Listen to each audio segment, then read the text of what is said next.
Welcome, my darling pretties, to our Beyond the Dawn of Business podcast for pretty, empowered female entrepreneurs.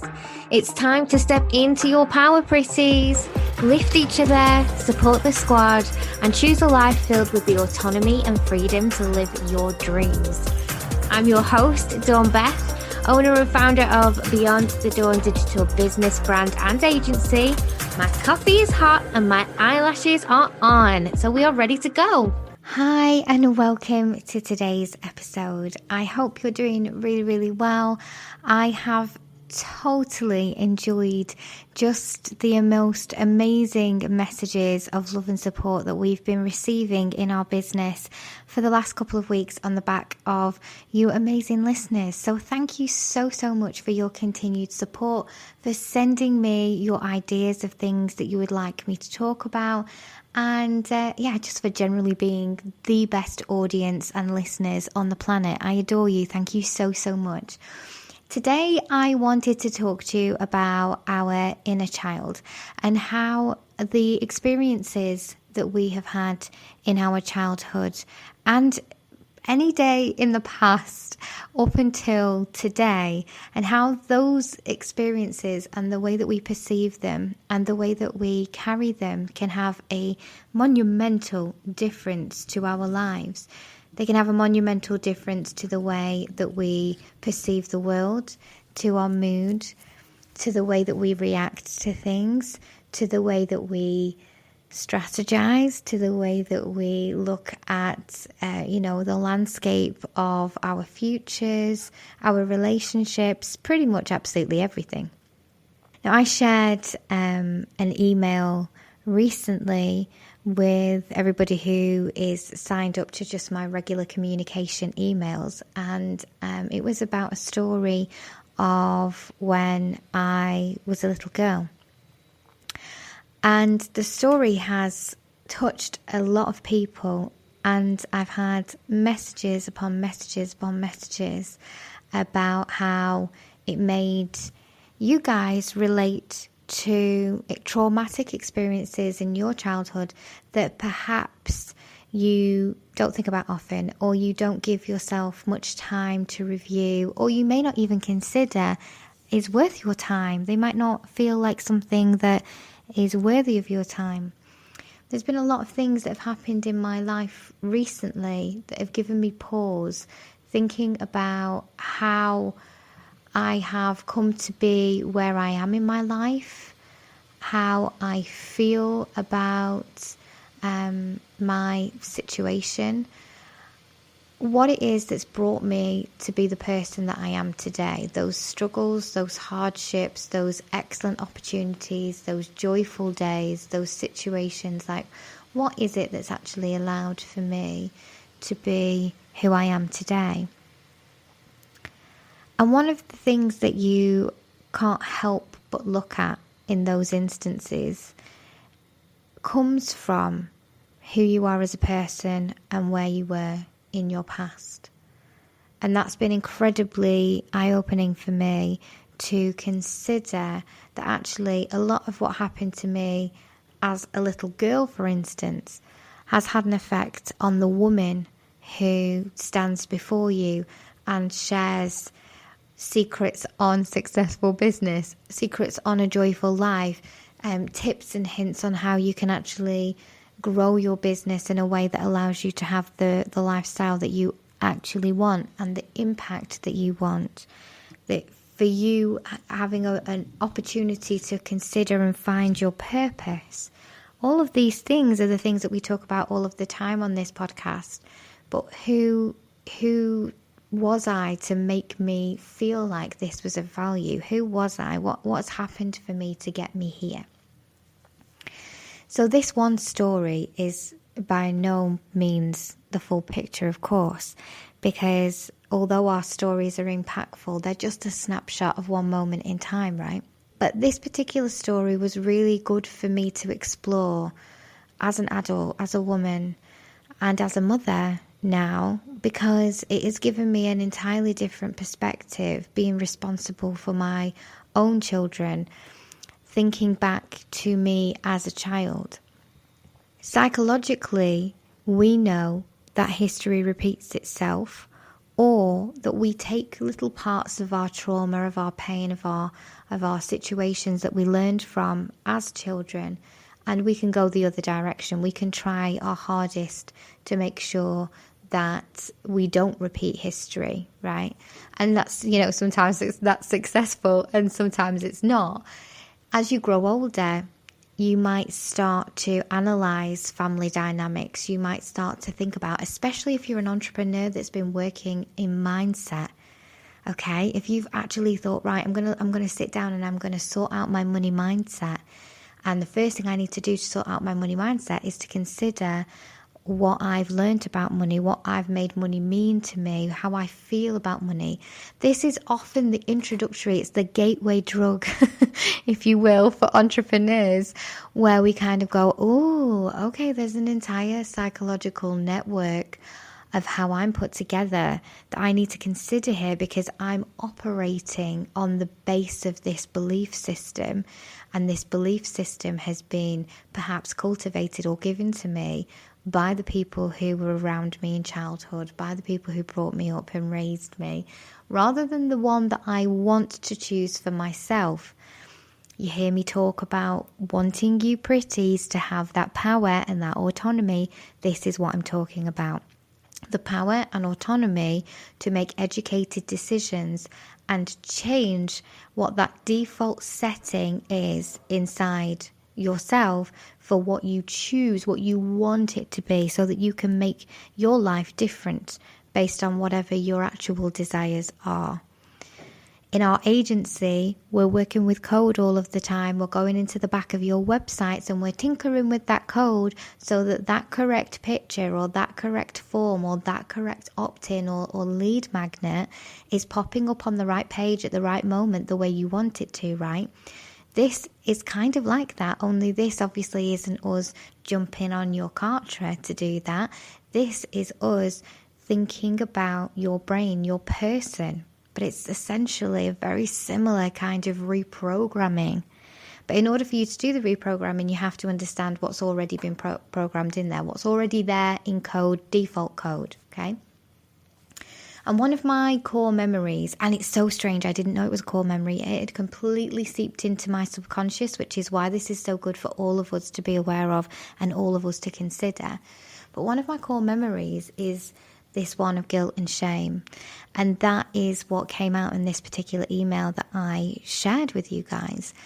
And for anybody who is listening who may have any kind of traumatic experiences that deals with substance abuse, drug abuse, anything like that, there's just a little trigger warning here, because I am going to talk about an experience of when I was very, very little, and I am going to talk around those themes, okay? So if you've got anything that might upset you in a way that this podcast would leave you worse than you were when you began to listen to it, then please, my darlings, switch off now.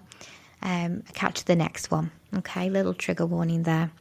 So when I was very, very little, my family moved to one of the roughest areas in Blackpool that there is.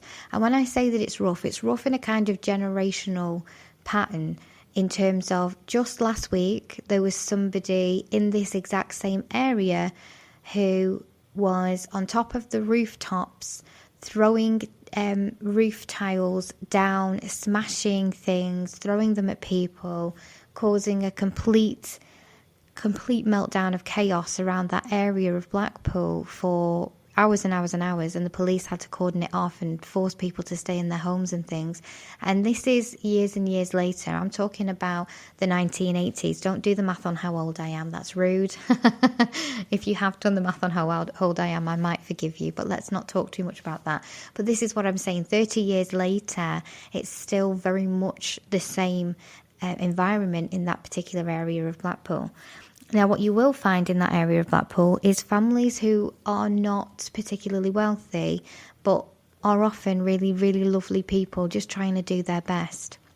Unfortunately, because that area allows for affordable housing, I'm not going to get too political here, but because it does allow for affordable housing, it also has a really rough side, okay? It has the people who are suffering with substance abuse, it has the people who are suffering with alcoholism. Blackpool is massive for all of those things, and I've explained that before in terms of my roots. It's one of the most deprived areas of the UK, and it continues to be. And yeah, it was a tough place to grow up. I was wedged lovingly between one of the most prolific drug dealers in Blackpool and the flats next door to us, just next door, were his most esteemed, loving and most consistent clientele. They were never sober, and I saw them every single day. I had experienced people who were using drugs, alcohol, and all of these different substances, and had not realized that just wasn't normal life. That's just the way it was. And my family did not have money. We had moved from Manchester, opened up a guest house. My mum had gotten very quickly pregnant with me. I messed up the entrepreneurial plan, which is ironic now, right? And they ended up seeking affordable housing and having to completely change what they were going to do with their life, not just because of me, for lots of factors. Blackpool had started to decline in terms of people going there for holidays because of cheap abroad holidays had started to rise at the same time. And things change, not everything stays the same. The dream that they'd had when they were children about coming up to Blackpool and it being a wonderful holiday resort was not the same at the time when they were adults and they could actually execute a plan in that direction, right? And things do change.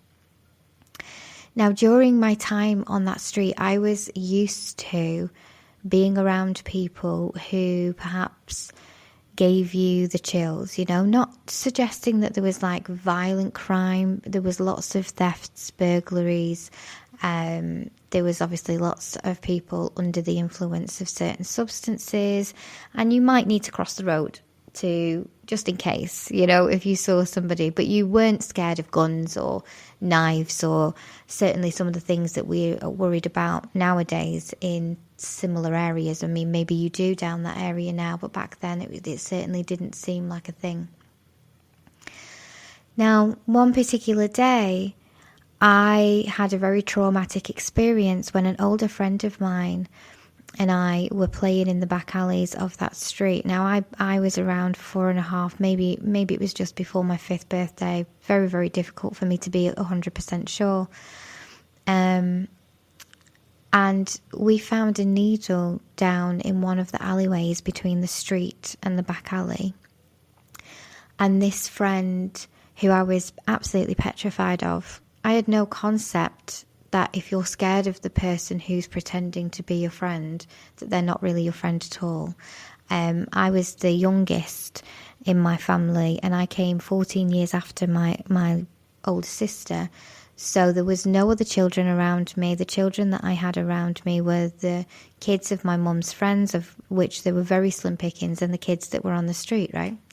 And this particular friend, I was absolutely petrified of her. She was bold, she was older than me, she was very bossy, she would tell me what to do. But I wanted a friend, I liked having a friend, and I would pretty much bend over backwards to keep her happy.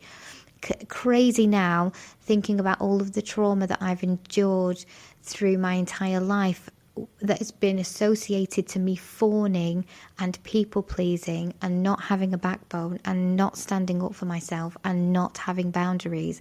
When you look back at this 4-year-old girl and that situation, I'd already learned by 4 years old that if somebody was bolder than me, bolshier than me, and I was scared of them, that it was easier for me to be a chameleon, to people please, to fawn, to mask my ADHD, my issues, my real feelings, because I needed to mirror, I needed to accept, I needed to be amendable so people would like me and I would fit in socially.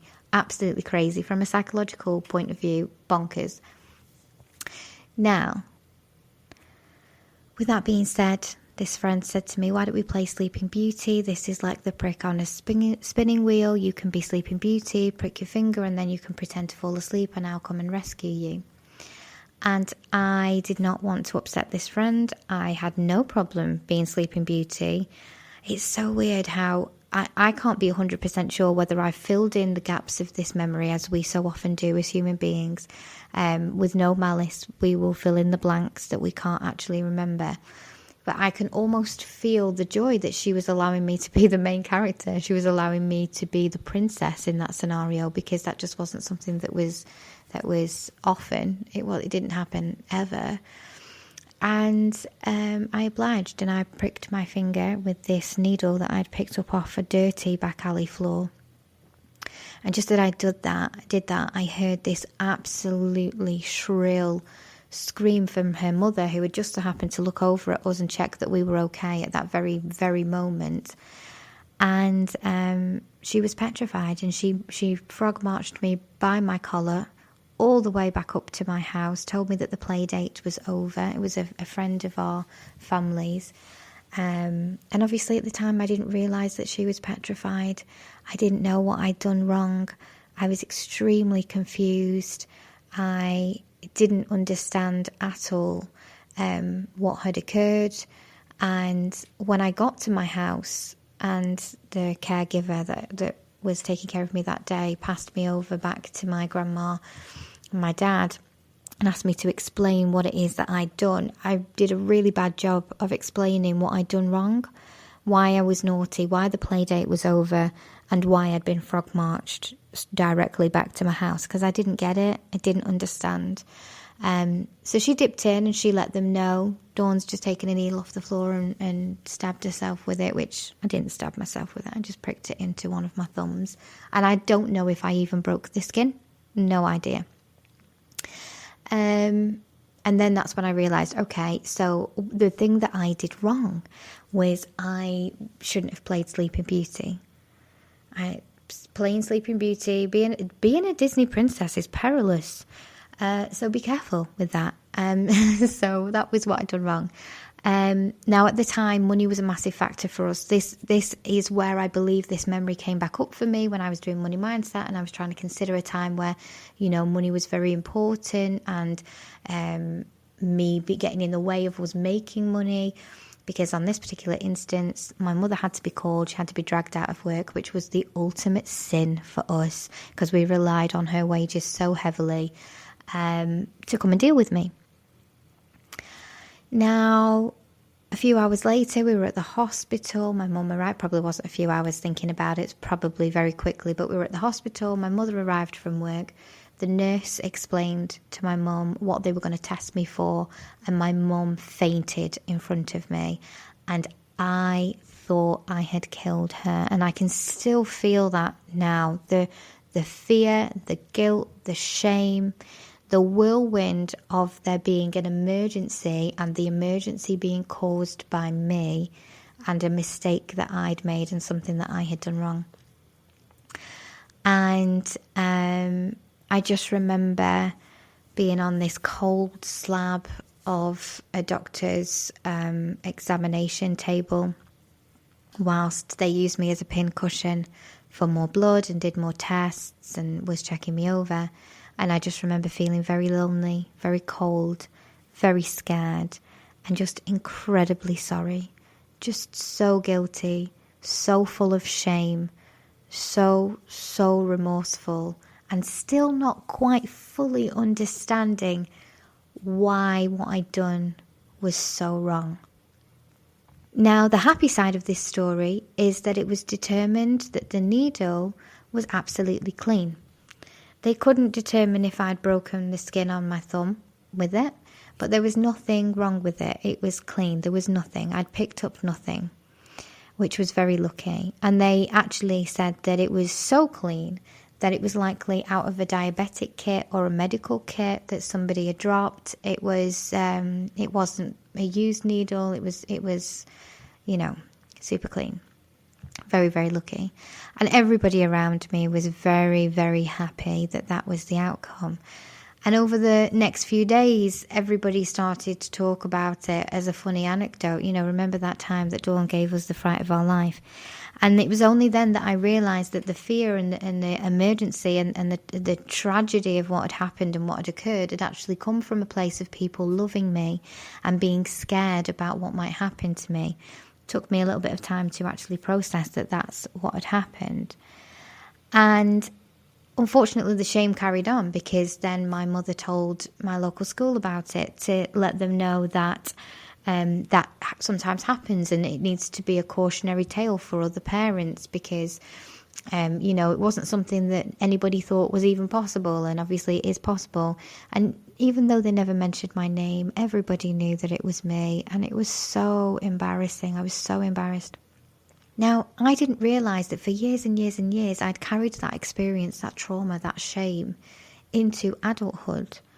And I have handled situations as an adult in not the best possible way, coming back like a river to the sea, coming back to that area of trauma that was within me and part of my inner child.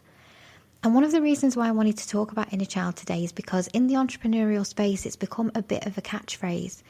And I want you to recognise that sometimes when we use these words over and over, they lose their potency, and that actually is something worthy of every single one of your attentions. Like, I want you to give yourself 10 minutes to think about this just for you. It's worth it.